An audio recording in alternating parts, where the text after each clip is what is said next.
உலகையே ஆண்ட ஒரு தமிழிச்சி அப்படிங்கிறவங்க.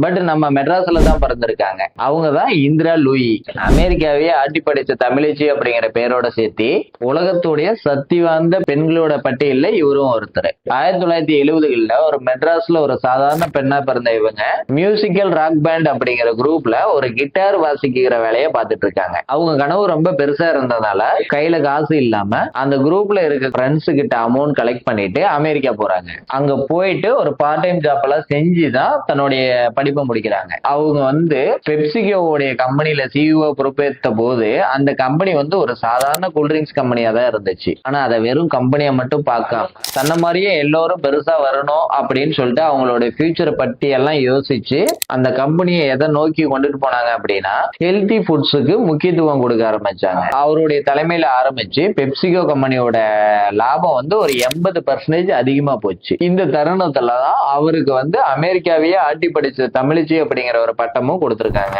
இதுல இருந்து நம்ம எங்க பிறந்தோம், எங்க வளர்றோம், நம்மளால முடியும் முடியாது இது மாதிரி எல்லாம் ஃபீல் பண்ணிட்டு இருக்காம அடுத்தடுத்த முயற்சி அடுத்தடுத்த வாய்ப்புகளை தேடி ஓடிக்கிட்டே இருங்க. உங்களுக்கான வாய்ப்புகள் கண்டிப்பா அமையும்.